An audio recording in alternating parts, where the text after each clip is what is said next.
YouTube channel जानवीज ज्ञान fusion में स्वागत है। पितृदोष को दूर करने और पितरों का आशीर्वाद प्राप्त करने के लिए पितृपक्ष का समय बहुत ही महत्वपूर्ण होता है। आखिर क्या होता है इस पितृपक्ष के दौरान और किस प्रकार आपके परिवार पर पड़े इस पितृदोष से निवारण आप पा सकते हैं और अपनी जिंदगी की सभी परेशानियों से छुटकारा पा सकते हैं। तो मेरे इस वीडियो को अंत तक जरूर देखिएगा और अगर अच्छा लगे तो प्लीज लाइक और कमेंट करके अवश्य बताइएगा।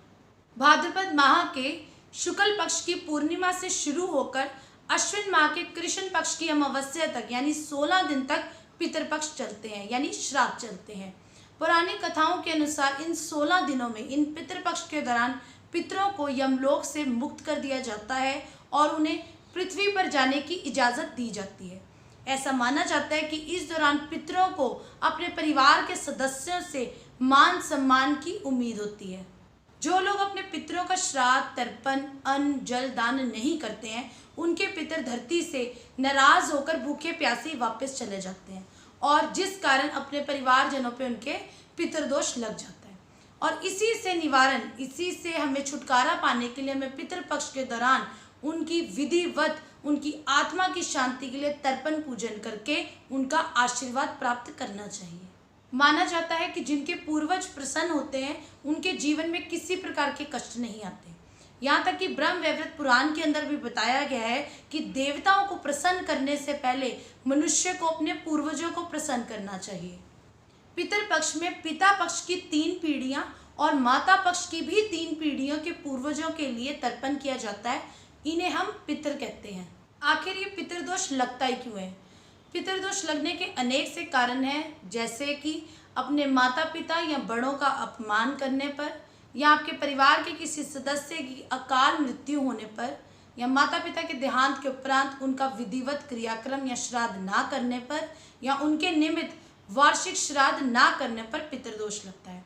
कुंडली में लगने वाला पितृदोष मनुष्य के लिए बहुत ही नुकसानदायक होता है, जिसके फलस्वरूप परिवार में अशांति बनी रहती है, घर में से बीमारियों का साया नहीं दूर होता, घर में वंश वृद्धि में रुकावट आती है, परिवार के अंदर सभी सुख सुविधाएं होने पर भी मनुष्य असंतुष्ट रहता है, घर में धन की कमी बनी रहती है और घर के अंदर बरकत नहीं होती।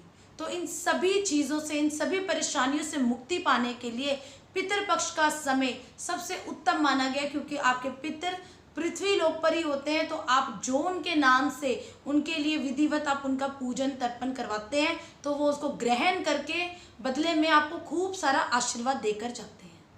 आपको करना क्या है? अगर आपके परिवार में किसी सदस्य की अकाल मृत्यु हुई है तो आपको किसी पवित्र स्थान पर जाकर उनकी आत्मा की शांति करवानी चाहिए। कौओं को पितृपक्ष के दौरान पितरों का रूप माना जाता है, इसीलिए कौओं को भोजन अवश्य डालना चाहिए। गरीब जरूरतमंद लोगों को भी भोजन अवश्य कराएं। आदर पूर्वक ब्राह्मणों को भोजन करवाएं, वस्त्र दें और दक्षिणा दें। अगर आप किसी कारणवश बड़ा श्राद्ध नहीं कर सकते हैं तो अपनी पूर्ण श्रद्धा के साथ अपनी सामर्थ्य अनुसार अन्न, जल, फल, दक्षिणा किसी ब्राह्मण को दें। इससे करने से आपको जो पितृदोष होता है वो नहीं लगता। जिस तिथि को आपके माता पिता या पूर्वजों का देहांत हुआ होता है पितृपक्ष के दौरान उसी तिथि को उनका श्राद्ध किया जाता है। यदि किसी कारणवश आपको वो तिथि याद ना हो तो आप यही पितृपक्ष की जो अमावस्या आती है उसको सर्व पितृ अमावस्या भी कहा जाता है, आप उस दिन उनका श्राद्ध कर सकते हैं। वर्ष 2020 में ये श्राद्ध जो पितृपक्ष है आपका 2 सितंबर से शुरू होकर 17 सितंबर तक चलेंगे। पितरों की पूजा दोपहर के समय की जाती है, क्योंकि दिन के समय की गई पूजा भगवान के लिए होती है। यदि इन सभी क्रियाओं के पश्चात भी आपको पितृदोष से मुक्ति ना मिलती हो तो ऐसी स्थिति में श्रीमद् भागवत महापुराण का पाठ किसी सुयोग्य विद्वान ब्राह्मण से आपको करवाना चाहिए, क्योंकि ऐसी मान्यता है कोई भी श्रद्धालु श्रीमद् भागवत महापुराण का पाठ अपने पितरों, अपने पूर्वजों की आत्मा की शांति के लिए कभी भी करवा सकता है। ऐसा करने से आपको विशेष पुण्य फल की प्राप्ति होती है। पितृपक्ष पितृ ऋण से मुक्ति का एक रास्ता है। अब हम बात करेंगे कि श्राद्ध का अधिकार आखिर है किसको। तो सबसे पहला अधिकार माता पिता के बड़े पुत्र यानी बड़े बेटे को होता है।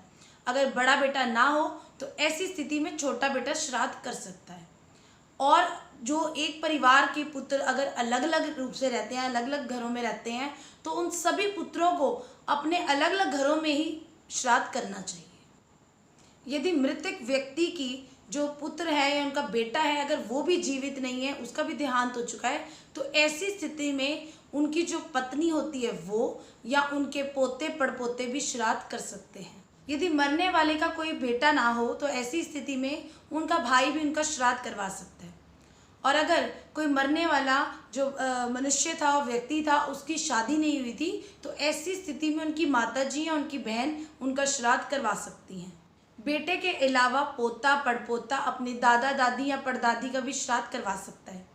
यहाँ तक कि बेटी के पुत्र को भी श्राद्ध करने का अधिकार दिया गया है। और अगर कोई विधवा स्त्री है और उसके कुल में कोई ना हो तो ऐसी स्थिति में वो भी श्राद्ध करवा सकती है। जो कोई श्रद्धा पूर्वक श्राद्ध करता है उसके सकल मनोरथ सिद्ध होकर उसके घर परिवार में हमेशा सुख शांति खुशहाली बनी रहती है, व्यवसाय में उन्नति होती है, वंश में वृद्धि होती है।